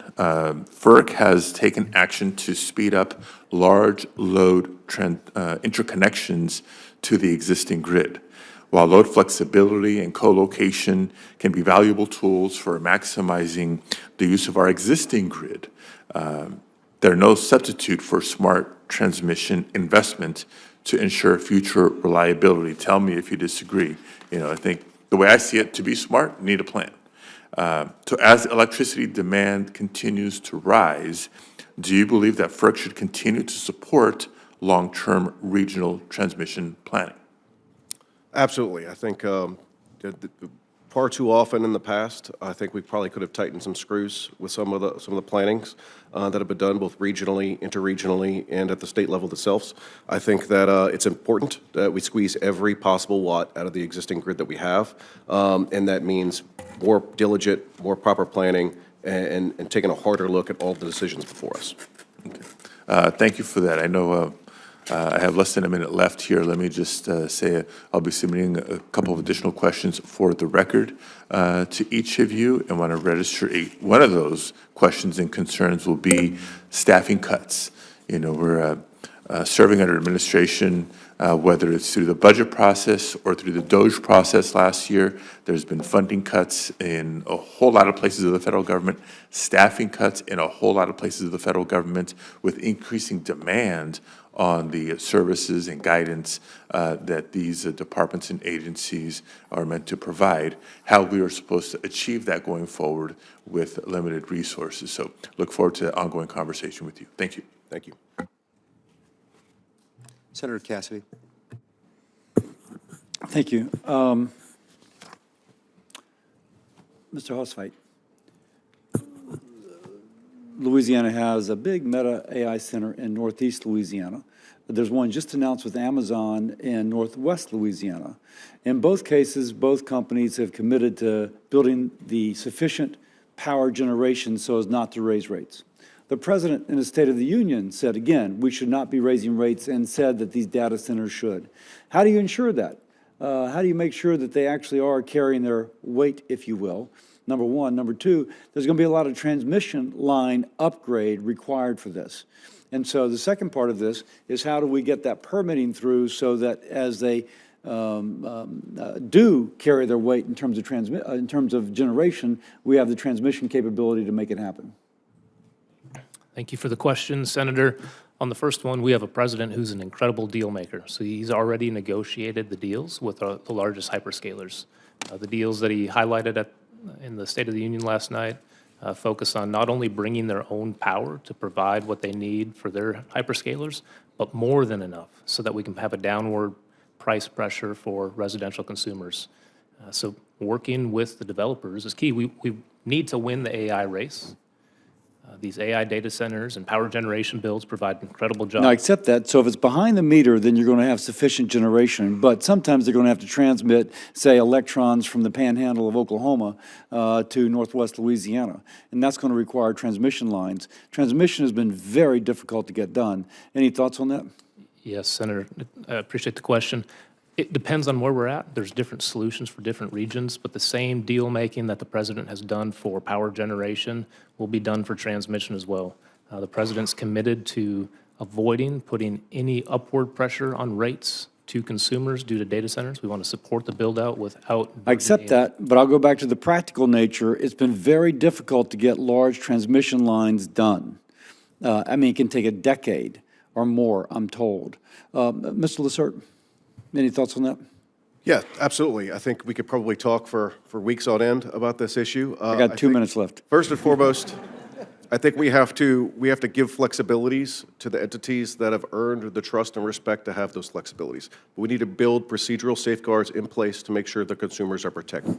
And that's why within my first 2 months on the job, we committed to an order within PJM, which allows for the first new transmission services over the past 20 years called firm and non-firm co-located demand. So I think it only makes sense that if we have a load that is in proximity to the generator, that's going to reduce the amount of transmission that is required to serve that load. So it's a partnership with the states. I get that, but if you have load which is distant from the user, then we're going to need that transmission line, and that's been really hard to do. It has been really hard to do, but it's been thrown out of whack many times because of the early retirement of baseload power and the over-reliance on renewables. That's why we have many areas in the country which transmit load over a large square mileage. I think that increases the cost because you have to build that high-capacity transmission from one area to another. I think it's vitally important for SEAMs as we're going, especially in the West and in California with an SPP.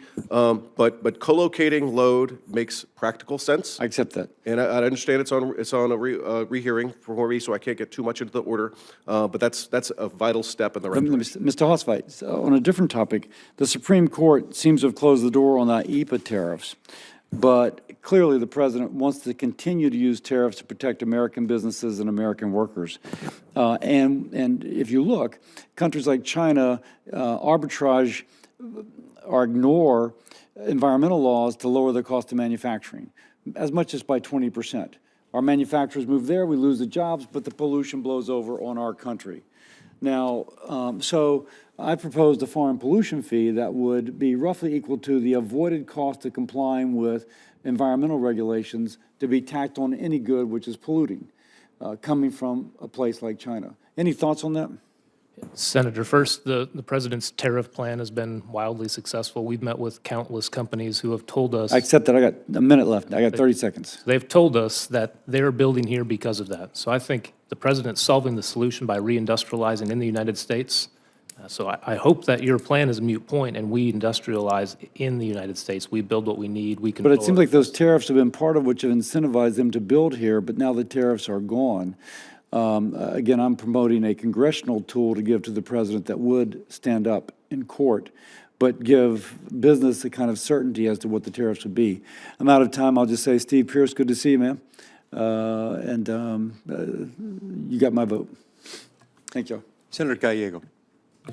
Thank you, Chairman Lee and Ranking Member Heinrich, and thank you to our witnesses for being here. Thank you, Congressman Pearce, for coming by my office yesterday. Had a little hiccup with daycare, and it was very accommodating considering my daughter was running around like crazy as usual. But you know, you've heard it from some of our western states all today, and I'll give you the stat that everyone else has. You know, we have 12.1 million acres of BLM land.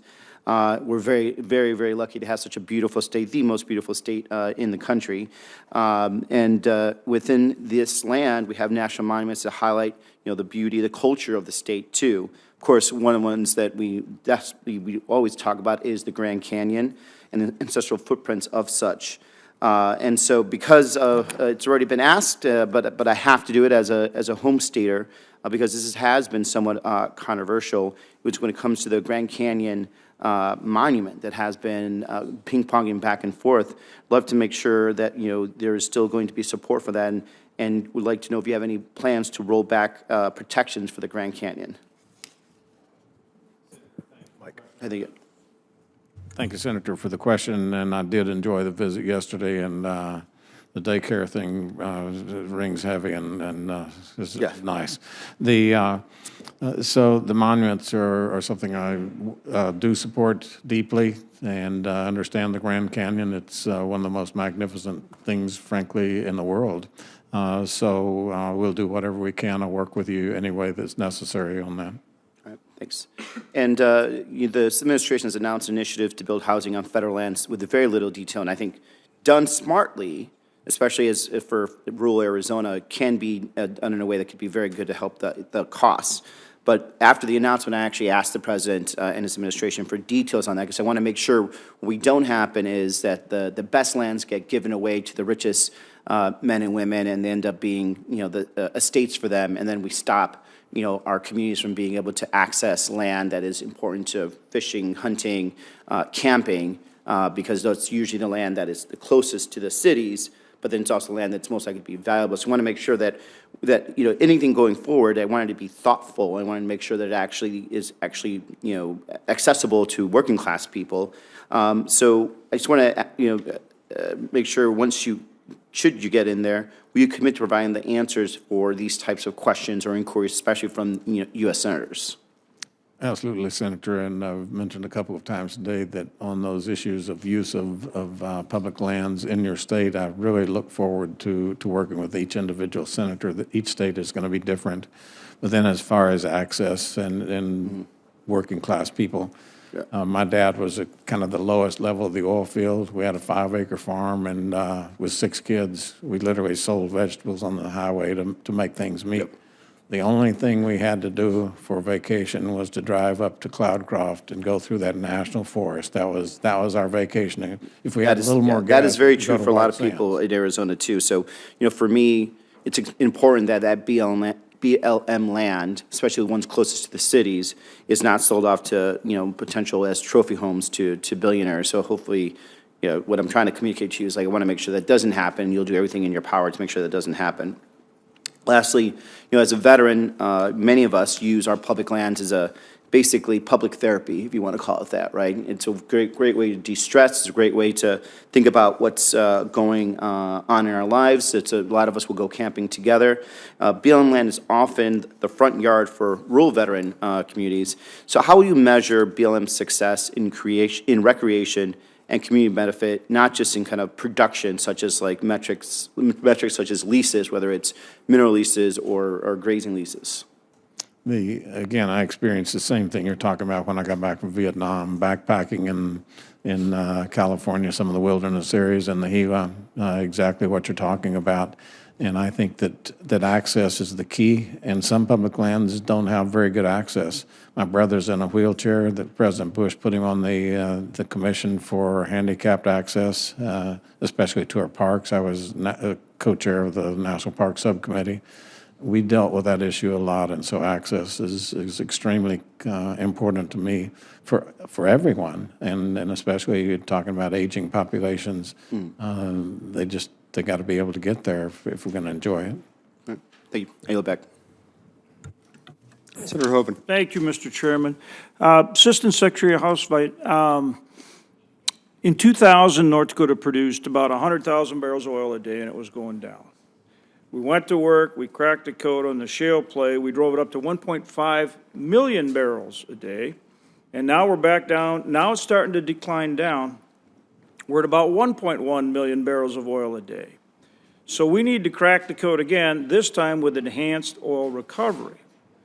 And if we can do it by taking CO2 from our coal-fired electric plants, we also double the life of those coal plants, give them a new revenue source.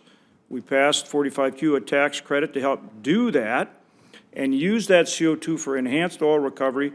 We've pulled about 5.7 billion barrels out of the ground, out of the shale now, the Bakken shale. We think we can easily double that. We're only getting about 10% of the oil. So there's incredible potential here. If we can do it in the Bakken, then they can do it in the other shale plays around the country. Tell me now, what can DOE do to make that happen, crack the code 2.0? Senator, as we've spent hours talking about this, it's something I'm passionate about. It's the top priority in our oil and gas office, absolutely. Leaving these resources behind with only 10% of the resource extracted is irresponsible. It's not being a good steward of these resources we've been blessed with. So the way that we can help, it's multi-pronged. Some of it's through applied research at our national labs to make sure we understand what we deploy, how we deploy, from the chemistry that we blend with the CO2 or surfactants or rich gas, to the metallurgy that those gases are coming in contact with, and through our funding mechanisms. It's extremely important that we pilot these technologies at scale in the field as soon as we possibly can to give them the best chance of success. We need to be thoughtful in transitioning these ideas from laboratory to field development to full scale, like we did in the Bakken, commercial development. So industry takes it and scales it as we know they can. Right. And we know we can do it technologically. The key is getting it to commercial viability, right? And that's right in DOE's wheelhouse, isn't it?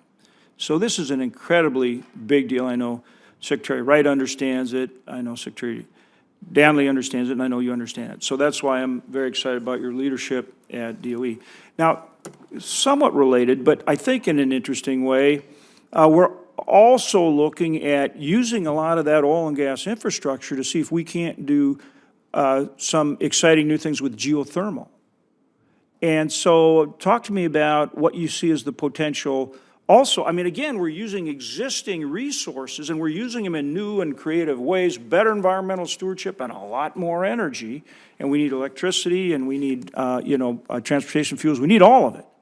So what about geothermal? What can we do there? So the Williston Basin has one of the higher thermal gradients for an oil and gas reservoir. It's not as high as our friends out in the west where they've cooked off most You of mean hydrocarbons. places like New Mexico or Utah or those kind of places? It's a little Well, that'd be hotter. exciting for them, just if anybody were. But also, what we have going for us in North Dakota is geothermal is all about a delta T, a differential in temperature. And as you know, it's not always warm in North Dakota. So the produced fluid doesn't have to be as hot to get the same benefit in terms of the differential between the produced fluid and the ambient temperature. That's where we extract the fluid, or extract the energy from the fluid and convert it to electrons. And what kind of initiatives, what are you all looking at to help do that? Just this morning, we announced the largest ever funding opportunity for geothermal with two topic areas. One is what I talked about earlier with CO2, but now for geothermal, field pilots. We need people that drill real wells to go to the field and demonstrate these projects at scale. And the other one is to characterize. North Dakota doesn't have to do a whole lot of characterization work with tens of thousands of wells. You know your subsurface better than almost anywhere in the world.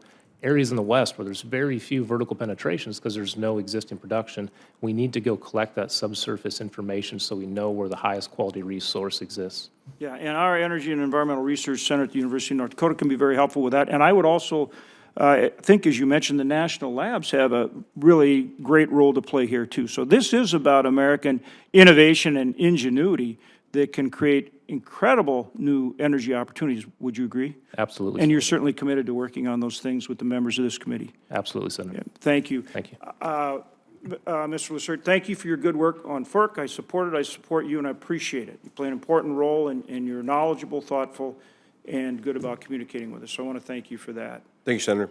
And Mr. Pearce, I don't know how somebody can bring a better background to the job than you, not to mention your incredible service to this nation in Vietnam. So if there's anything you want to put on the record, go ahead. But I think I'm just thrilled that people like you will step up and serve. Thank you, Senator. Appreciate that. Thank you. Thank you, Mr. Chair. Senator Hoeven, there will be a thermodynamics test for members at the end of the hearing if you want to stick around. Senator Hickenlooper. Thank you, Mr. Chair. Thank you, all three of you, for being here. Colorado is deeply invested emotionally in our public lands. It's not just the $17 billion in our outdoor recreation industry, but it's a sense of connection to our history, to our identity, what it means to be a Coloradan. I've got a couple questions. You know, Mr. Pearce, and we talked a little bit on the phone about this. When there was talk of selling off large amounts of public lands recently, we had over 80,000 Coloradans reached out to say that they were against any large-scale selling of public lands. And we know that there are existing ways that, and towns across the West are getting little bits of BLM land here or there for buildings. But there has been huge outwelling of people concerned about your nomination over many of the things that you've said around selling public lands. I know Senator Wyden, I watched his questions as well, and you said you'd follow the direction of Congress.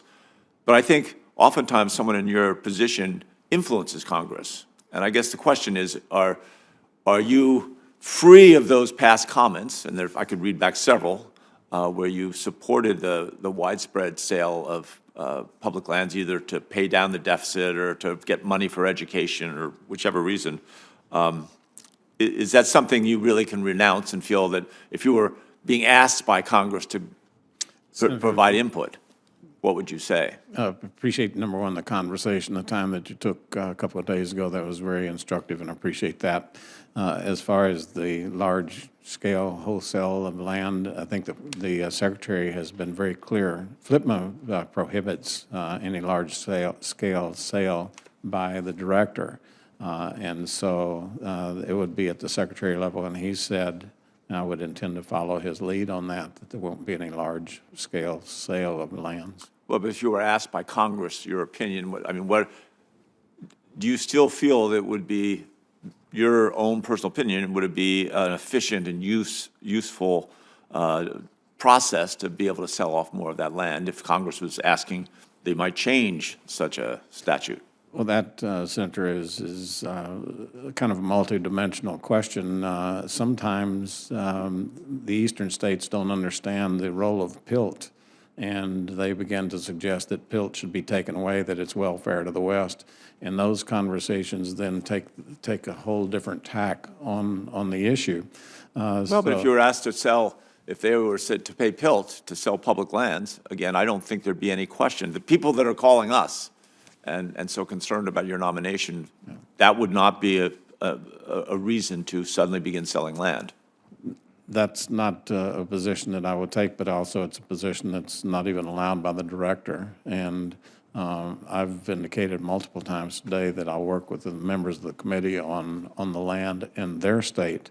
That I think that's where the best insight is going to come on what to do with public lands. You know, one of our people calling into my office reminded me of something I had said, that when I've said it multiple times, when someone reveals himself to you, believe them. And I think there's a lot of distrust, and you're going to have to work very hard to dispel that. I also want to ask a question about methane. You know, the BLM's methane waste prevention rule back in 2017 allowed us to conserve gas, and that otherwise would have been vented or flared.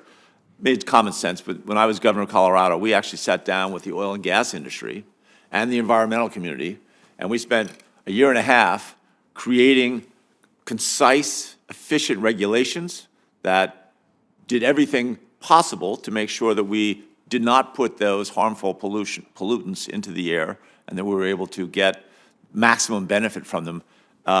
And yet now we see that the administration is trying to roll back the current rule that prevents methane waste on public lands.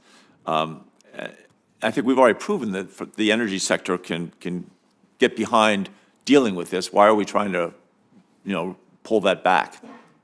Senator, I'm not familiar with the discussions that are going on right now. I've had very limited contact. But well, let's say, would you support high standards, in terms of methane waste prevention? Would you support that kind of, public operation on public land? One of the things that I'm just remotely familiar with since getting nominated is that there's a very large attempt to gather methane in particular fields and use it to generate data centers. In other words, using that methane in a productive fashion. That's something I would be very supportive of. Of course, but I'm talking about rolling back the existing regulations that are in place. Again, I'm not familiar with the reasons that the administration would be suggesting. I'd be happy to look at it, happy to investigate it, but I don't know that I could comment on it right now. Okay, thank you. Appreciate it. I yield back to the chair. Thank you very much, Senator Hickenlooper. All right, I want to thank the witnesses for being here today, for answering our questions. A couple of housekeeping items. Before the end of the hearing, I want to ask consent to enter into the record 18 letters of support for Congressman Pearce signed by 30 different groups. They range from the Navajo Nation to the New Mexico Association of Conservation Districts. Hearing no objection, those will be admitted into the record. Questions for the record of the hearing are due by 6 p.m. tomorrow evening. That's Thursday, February the 26th. The record of the hearing will remain open for statements until 6 p.m. This coming Wednesday, a week from today, Wednesday, March 4th. Thank you to Ranking Member Heinrich and his staff and the members of the committee. On behalf of the committee, I'm pleased to congratulate each of you on your nominations and look forward to working closely with each of you as we approach the moment where your nominations can move forward and proceed to the floor. I hope every senator on the committee will continue to work with me to encourage leadership on both sides of the aisle to bring these nominations to the floor as soon as possible. The committee stands adjourned.